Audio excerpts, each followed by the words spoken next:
Assalamualaikum warahmatullahi wabarakatuh. Alhamdulillahi rabbil alamin wa bihi nasta'inu ala umurid dunya waddin. Wassalatu wassalamu ala nabiyil karim nabiyina Muhammadin wa alihi wa sahbihi ajmain. Wa qala Allah ta'ala fi kitabihil karim, a'udzu billahi minasy syaithanir rajim. A'udzu billahi minasyaitonir rajim. Ala bidzikrillahi tatmainnul qulub. Wa qala aidan ya ayyuhan nas qad ja'atkum mau'idatun mir rabbikum wa shifaa'un lama fis sudur wahda wa rahmatan lil mu'minin. Shadaqallahul adzim, shadaqallahul adzim. Jamaah pengajian malam Ahad, malam Jumat, maaf, abid walang tak ngisi. Jamaah pengajian malam Jumat yang dirahmati Allah, kita bersyukur kepada Allah yang telah memberikan kenikmatan kepada kita sekalian. Yang pertama sehat, sehingga bisa hadir di tempat ini. Yang kedua juga sempat sehat tapi kadang tidak sempat, maka tidak bisa hadir. Jadi kedua-duanya sehat dan sempat, itulah kemudian yang membuat kita bisa hadir di majelis mubarak ini. Yang ketiga nikmat iman. Sehat, sempat tapi imannya lemah, maka tidak ada dorongan dalam hati kita untuk hadir di majelis ini. Para jamaah sekalian sepada mulja, salawat dan salam semoga tetap baginda dan Nabi kita Muhammad sallallahu alaihi wasallam yang telah membimbing kita ke jalan yang benar. Mengawali kajian pada malam hari ini, saya ingin menyampaikan sesuatu yang menggembirakan kita semua, yang menyenangkan. Saya pertama, tadi pagi di KLPP sudah dimulai dibuka swalayan Asia, Surya, Maret sudah dibuka. Yang kemarin Pak Muahlan pernah menyampaikan harganya harga asli dari pabrik. Monggo panjenengan coba hadir ke sana, bener, buktikan bahwa harga yang di toko Aisyah Surya Mart itu adalah harga yang benar-benar harga pabrik. Inilah amal usaha kita dari sektor ekonomi. Mudah-mudahan itu menjadi pendorong bagi kita sekalian untuk lebih bersemangat di dalam menghidupkan, mensuburkan kegiatan keagamaan melalui bidang ekonomi. Yang nomor dua, para jamaah sekalian, ini berita yang juga sangat menyenangkan bagi kita sekalian. Tadi saya ke kantor pimpinan daerah Muhammadiyah, ke gedung dakwah Muhammadiyah. Di situ ada telur. Ada pengusaha-pengusaha ternak unggas itu yang menghimpun telurnya unggas maksudnya. Itu jumlahnya yang diberikan ke Muhammadiyah itu 16.000 butir telur. 16.000. Berapa kilo kira-kira Ustaz Syafi'i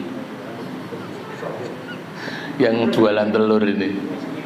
Jadi 16.000 butir telur diberikan ke Muhammadiyah untuk diserahkan kepada ini masyarakat yang terdampak erupsi Semeru. Kita depak ke Bugali, bersyukur tidak sampai ke Wotgali telurnya. Kalau telurnya sampai di Wotgali, berarti di Wotgali juga ada masalah. Jadi mun sepung kasor kiriman dari PDM tak usah susah, berarti Wotgali aman dari bencana. Tapi kalau kemudian ada kiriman telur, ada kiriman kasur, ada kiriman segala macam kebutuhan kehidupan sehari-hari, itu menandakan di wilayah kita ada masalah. Jamaah sekalian yang dirahmati Allah, itu dua hal yang cukup menggembirakan bagi kita sekalian. Mudah-mudahan banyak hal lain yang membuat kita semakin semangat, bergembira di dalam menjalankan aktivitas keagamaan kita atau di persyarikatan. Yang selanjutnya para jamaah sekalian, mari kita bersama-sama kembali mengingat hal-hal yang sudah kita pelajari, mengingat masa lalu, materi-materi yang lalu tentang kehidupan kita punika dialami dengan dua hal ini. Terkadang kita ini merasakan sesuatu yang menyenangkan. Pernah Bapak Ibu sekalian mengalami sesuatu yang menyenangkan? Pernah, sering ya? Sering. Terkadang kita menghadapi sesuatu membuat kita ini galau. Kenapa galau nih kan?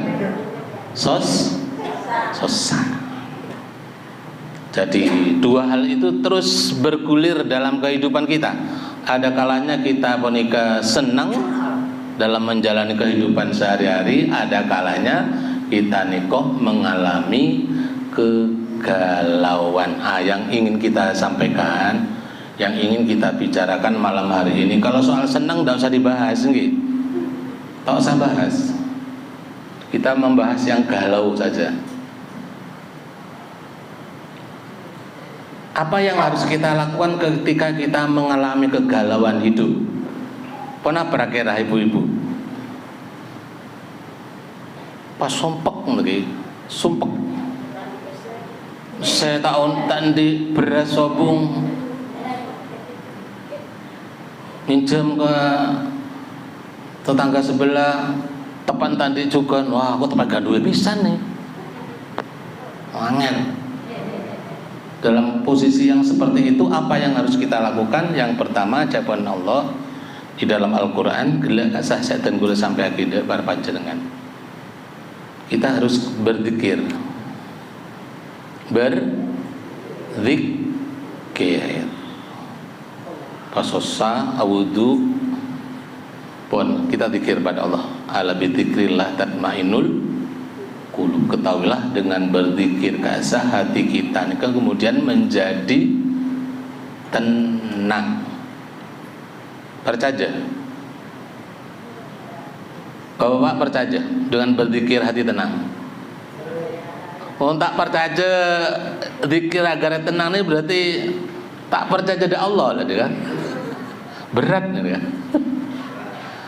Karena ini yang menyampaikan Allah. Bulu zikir libolian mah tak tenang. Berarti cara zikir mungkin yang perlu dilihat. Dari mana kita memulainya dulu? Dari cara wudunya mungkin, atau zikirnya yang mungkin kurang diyakini kebenarannya, bahwa zikir kasah bisa membuat hati kita nikah semakin tenang. Nomor dua, para jamaah sekalian, hal yang bisa kita lakukan dalam rangka mengurangi atau melepaskan dari kegalauan kasah, ingki menikah perbanyak membaca Al-Quran. Bapak-bapak setiap malam baca Quran gitu? Insyaallah. Setiap sholat bismillahirrahmanirrahim, alhamdulillahirrahmanirrahim, ar-rahmanirrahim, sampai waladhdallin. Bukan itu saja. Mari kita biasakan setiap malam kasah membaca Al-Quran. Kalau tidak sempat ba'da maghrib, ibadah subuh, suasana tenang kan? Ba'da subuhnya tenang. Karena Al-Quran juga telah menyampaikan, Allah telah menyampaikan dalam Al-Quran, wa nahnu nunazzilu minal Qur'ani ma huwa shifa wa nunazzilu minal Qur'ani ma huwa shifa, begitu ya, wa rahmah. Jadi Al-Quran itu diturunkan citung memberikan syifa, nomor 2 memberikan rahmat. Nah, ketika itulah kemudian Al-Quran memberikan rahmatnya, memberikan pertolongan dari kita saja. Ini mah di alam kubur. Mondot itu saya sampai tak saya Bapak Ibu maca Quran ini kan. Saya mondot itu pateng sampai tak pateng membaca Quran. Insyaallah. Saya jawaban insyaallah nih kan. Ning dunia ini insyaallah kadang dua model. Ki. Dan kula pernah ceritakan ki. Beda kancen iku mon jajet. Nanti pertemuan Mas, insyaallah nggih Pak. Nah, gini kok tak de tengah. Sehingga insyaallah nadanya naik. Insyaallah nggih Pak. Mas, sampean tuh bisa ada apa enggak? Bukan sakit Pak. Enggak usah ngomong insyaallah, jangan berlindung dengan kalimat insyaallah. Kalau memang tidak bisa katakan tidak bisa. Mun insyaallah panjenengan kan mantep iki insyaallah. Tak naik insyaallah ki. Pun. Yang ketiga para jamaah sekalian, yang ketiga, apa yang harus kita lakukan ketika kita mengalami kegalauan? Selain berzikir kepada Allah, kemudian membaca Al-Quran, yang ketiga apa? Kenapa Gus? Kira-kira?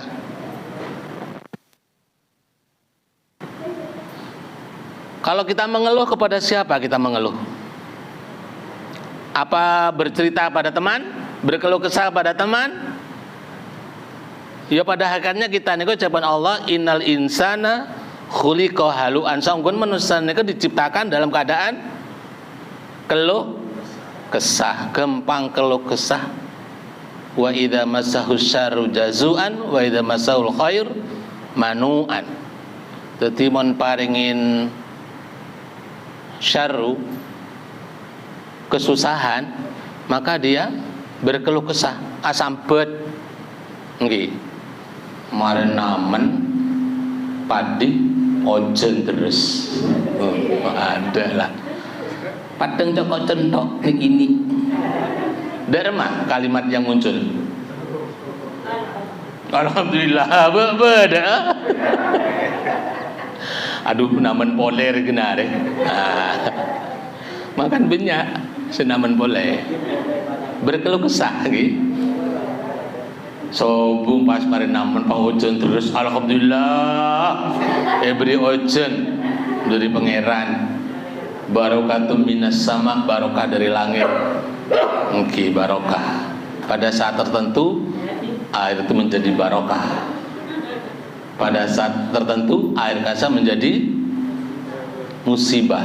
Mungkin kata Gunung Semeru kemarin air panas itu kan membawa musibah, tapi musibah membawa nikmat. Gitu. Kok bisa begitu? Karena bantuan banyak akhirnya. Berdatangan 7 miliar dari warga Muhammadiyah se-Indonesia datang ke Lumajang. Kangkui bangun gedung-gedung se-200 kasan. Ki karena 3 miliar. Makanya kalau kerem boleh dari Semeru ya, benih kerem rezeki boleh, kerem kenapa ke bila kasa diberi ujian lagi gitu. Baik, kita lanjutkan para jemaah sekalian. Jadi kalau kita berkeluh kesah ketika kita dalam kondisi galau, maka keluh kesah kita ini kan disampaikan kepada Allah. Akadia Nabi Yakub.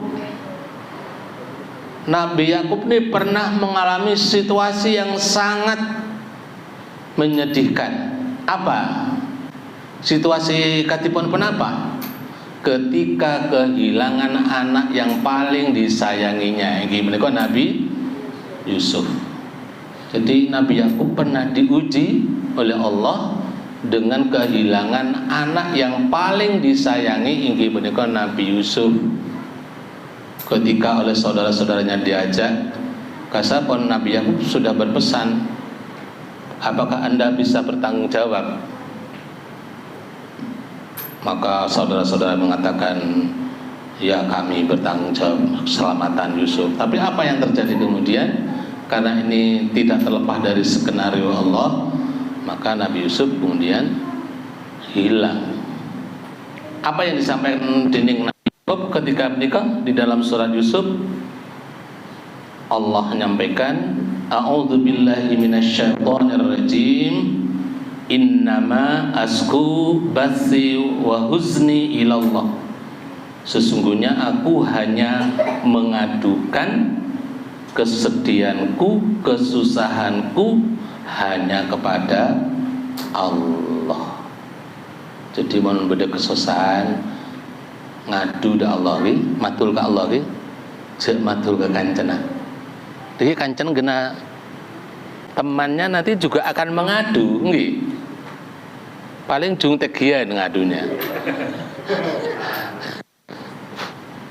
Kenapa? Ki letek tadi tolong. Berbeda bukan ini. Jadi pun ceritain kesusahan, dia juga bercerita yang sekiranya lebih parah kesusahannya. Jadi aman. Dengan bercerita itu menjadi aman. Artinya aman dari ini kah? Mungkin ada tetangga atau saudara kita yang kemudian meminta pertolongan. Penikah hal-hal yang perlu kita lakukan para jamaah sekalian. Ketika kita mengalami kegalauan, maka yang pertama, pilihan pertama yang harus kita lakukan di penikah, kita harus semakin memperbanyak zikir kepada Allah. Yang kedua, kita semakin rutin di dalam membaca Al-Quran, karena Al-Quran itu menjadi syifa, menjadi obat bagi kita sekalian. Orang sakit pun kadang-kadang dibacakan Al-Quran bisa sembuh. Yang terakhir para jamaah sekalian, yang keempat, manakala kita mengalami kegalauan, maka tidak ada pilihan lain bagi kita kecuali taqarrub ilallah, semakin dekat pada Allah, bahwa segala sesuatu itu tidak terlepas dari campur tangan Allah. Mungkin Allah sedang menguji kita. Ketika kita gunan lengah, kita jauh dari Allah, maka ujian itu semakin besar. Tapi ketika kita kemudian sadar bahwa segala sesuatu tidak akan lepas dari campur tangan Allah, maka insya Allah masalah-masalah dalam kehidupan kita nikah bisa terselesaikan. Saya kira sekian yang bisa kami sampaikan. 20 menit Gus Adim cukup. Mudah-mudahan bermanfaat bagi kita sekalian. Nasrun minallah wa fathun qarib wa basyiril mu'minin. Assalamualaikum warahmatullahi wabarakatuh.